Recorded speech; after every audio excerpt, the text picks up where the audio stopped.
అందరికీ జేబీ.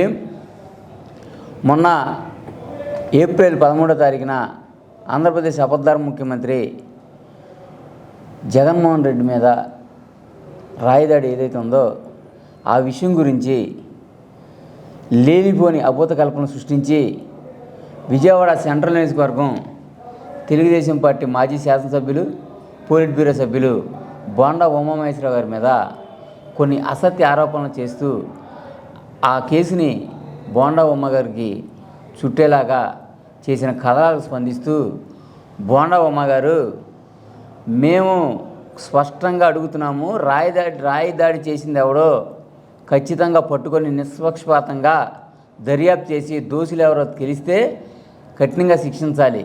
అంతేగాని గతంలో కోడికత్తి డ్రామా ఏ విధంగా చేశారో దాన్ని సంగతి, అదేవిధంగా బాబాయిని గొడ్డలతో చంపేసి కొంచెంసేపు గుండెపోటని, తర్వాత రక్తపాంతులు వచ్చి బాత్రూంలో పడ్డాడని ఇలా మాట్లాడారు.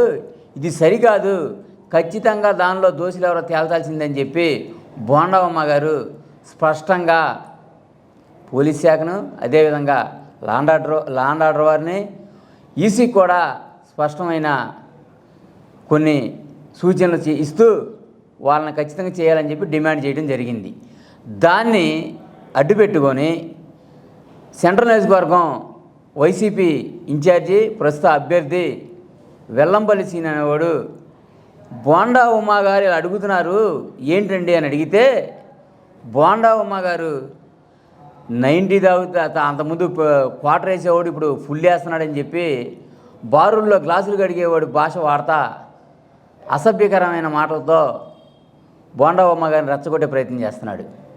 నువ్వు ప్రజాప్రతినిధివా లేదంటే బార్లో సర్వర్వా? బోండా ఉమ్మ గారు 90 వేస్తున్నాడా, క్వార్టర్ వేస్తున్నాడా, లేదా ఫుల్ తాగుతున్నాడా నువ్వు చెప్పడానికి నువ్వేమన్నా ఆయన గ్లాసులో మందు పోసి కలిపిస్తున్నావా?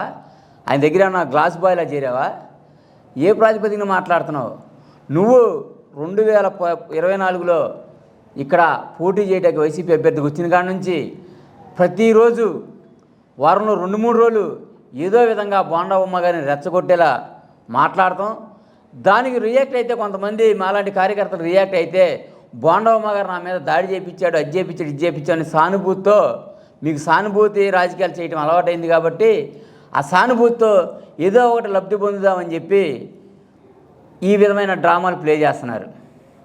అయితే స్పష్టంగా ఉమా గారు చెప్పిన ఏదైతే ఉన్నాయో ఏ విషయాల్ని కేంద్ర ఎన్నికల కమిషను, అదేవిధంగా దర్యాప్తు సంస్థలు కూడా నిజాన్ని నిగ్గు తెలిసి బోండా ఉమ్మ గారు నిప్పు లాంటి మనిషి, నిజాయితీ గలవాడని చెప్పి సర్టిఫికేట్ ఇస్తూ అతన్ని విడుదల చేయటం, దుర్గారావుని ఏదైతే తెలుగుదేశం పార్టీలో ఒక 4 రోజులుగా మాతో ప్రయాణం చేసిన దుర్గారావు అనే వ్యక్తిని విడుదల చేయటం హర్షణీయం అని చెప్పి మేము భావిస్తున్నాం.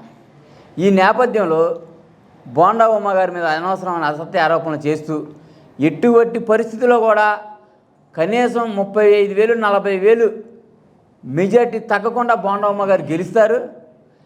ఖచ్చితంగా దాన్ని ఎంతో కొంత తగ్గిద్దాం నా ప్రయత్నంగా, కనీసం నా డిపాజిట్లన్నా నేను తెచ్చుకోవాలని చెప్పి వెల్లంపల్లి సీన్ అనేవాడు ఇలాంటి అవాకులు చవాకులు పేలటం మాకు చాలా తీవ్రమైన ఆవేదన గురి చేస్తున్నాయి. ఎందుకంటే బోండా ఉమ్మ గారు ప్రజల్లో ఎలా ఉంటాడు ఏంటనేది సెంట్రల్ నియోజకవర్గం ప్రజలందరూ తెలుసు.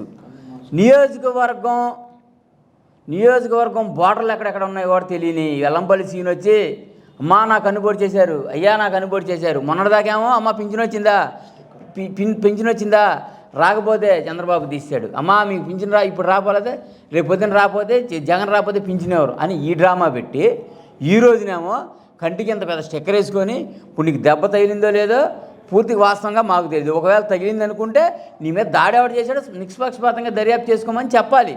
అది వదిలేసి బోండా ఉమ్మ గారి మీద అబాండాలు వేయటం, బోండా ఉమ్మ గారి స్థాయిని తగ్గించేలా మాట్లాడటం, బోండా ఉమ్మ గారి నీలాంటి చెంచాగాళ్ళకి ఊడిగించేసే వాళ్ళకి ఆయన సమాధానం చెప్పాల్సిన అవసరం పొర్రపాటును కూడా లేదు. రాష్ట్రంలో మీరు ఎవరికి న్యాయం చేశారని చెప్పి మీకు ఇచ్చేస్తారు. అక్క చెల్లెమ్మలకి జగనన్న కావాలి. దేనికి కావాలి? సొంత ఇంట్లో చెల్లెలు ఉన్నారు, 2 చెల్లెళ్ళు, మన దుర్మార్గుడు రా బాబు దయచేసి ఓటేద్దు నాయనా అని చెప్పి వాళ్ళు రోడ్ల అమ్మడి తిరుగుతా కనపడిన ప్రతి వాళ్ళకి, కనపడిన ప్రతి మైకులో వాళ్ళు ఇష్టం వచ్చినట్టుగా చెప్తా మా అన్న దుర్మార్గుడు, మమ్మల్ని మోసం చేశాడు, మా సొంత బాబాయిని మా నాన్న చంపేసి ఈ రోజున దోషులతో ఎమట పెట్టుకొని తిరుగుతున్నాడని చెప్పి ఆ సొంత చెల్లి అంటుంది. అంతకన్నా గొప్పగా జగన్ దగ్గరగా ఉండే మనుషులు ఎవరన్నా మన నియోజకవర్గంలో ఎవరన్నా ఉన్నారా, లేదా రాష్ట్రంలో ఎవరన్నా ఉన్నారా? సొంత రక్తం పంచుకున్న చెల్లెలికే దిక్కు లేదు, వాళ్ళకి న్యాయం చేయట్లేదు. తల్లి ఏమో ఇప్పుడేం జరుగుతుందని చెప్పి ఆమె అమెరికా వెళ్ళిపోయింది. ఇవన్నీ నేపథ్యంలో అతను ఎవరికండగా ఉంటాడు? రాష్ట్రంలో దళితుల పరిస్థితి మరీ దారుణంగా ఉంది. కొంతమంది ఇంకా పచ్చగాంలో వచ్చినోడికి ఊరంతా ప్రపంచం అంతా పచ్చగా ఉంటున్నట్టుగా ఇంకా జగన్ భజన చేస్తున్నారు. దేనికి జగన్ భజన చేస్తున్నారో అర్థం కావట్లేదు. ఎందుకంటే రాష్ట్రంలో దళితుల మీద దాడులు విపరీతంగా పెరిగిపోయినాయి, మహిళల మీద దాడులు విపరీతంగా పెరిగిపోయినాయి. అదేవిధంగా ఇప్పుడు డ్రైవర్ సుబ్రహ్మణ్యం అనే అతను ఇప్పుడున్న కొంతమంది ఎస్సీలుగా మా వర్గాల నుంచి ఏదైతే జగన్ మా నమ్మకం అని చెప్పి గొప్పగా బేరాలు పోతా ఆడి జెండా మోసుకొని తిరుగుతున్నారో వాళ్ళకి చెప్తున్నా సూటిగా, మీకన్నా ఎక్కువగా, మీకన్నా బిగ్గరగా, మీకన్నా పెద్ద జెండాలు పట్టుకొని దళిత డ్రైవర్ సుబ్రహ్మణ్యం అనేవాడు అనంతబాబు గారి అమ్మడి తిరిగి ఉంటాడు, వాడి భజన చేసి ఉంటాడు, వాడికి జేజేలు కొట్టుంటాడు. అలాంటి వాడు ఏదో సంథింగ్ ప్రశ్నించాడనే వాడిని చంపేసి డోర్ డెలివరీ చేశారు. రేపొద్దు నిన్ను చేయరని ఏమన్నా గ్యారంటీ ఉందా? నువ్వు ఎవరిని చూసి నువ్వు జగన్ కొట్టేయాలని చూస్తున్నావు?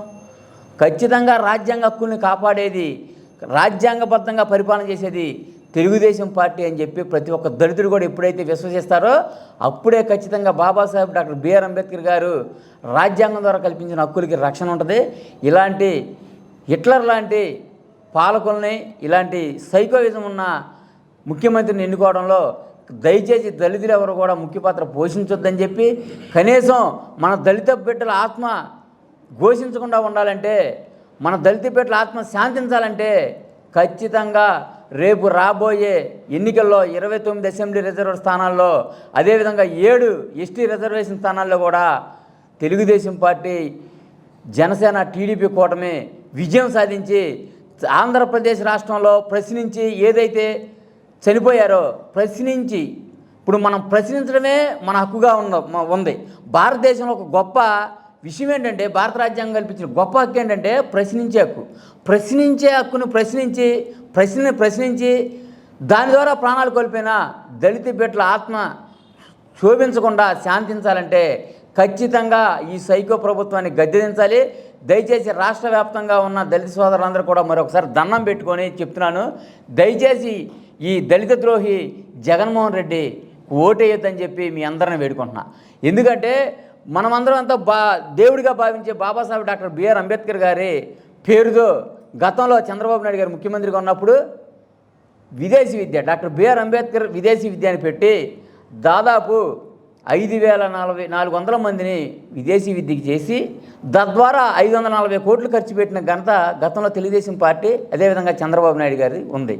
ఈ రోజున దాన్ని తక్కువకు తగ్గించేసి వరల్డ్లో టాప్ ఉన్న 10 యూనివర్సిటీల్లో వస్తేనే వాళ్ళకి ఇస్తామని చెప్పి బాబాసాహెబ్ అంబేద్కర్ గారి పేరు చెప్పి ప్రపంచ జ్ఞానిగా, ప్రపంచ విజ్ఞాన దినోత్సవంగా ఆయన బర్త్డేని సెలబ్రేట్ చేసే స్థితిలో బాబాసాహెబ్ గారు ఉంటే ఆయన పేరు తీసేసి అవినీతి కేసులతో, ఆర్థిక నేరగాడిగా అనేక కేసులతో ఉండి ఆస్తులను జప్తు చేయబడిన జగన్మోహన్ రెడ్డి అతని పేరు పెట్టుకోవడం కనీసం దళిత పుట్టినోడు ఎవరికన్నా ఇది రుచించిద్దని నేను అడుగుతున్నా. ఖచ్చితంగా నిజమైన దళిత పుట్టినోడు ఎవడో కూడా దీన్ని నశించడు.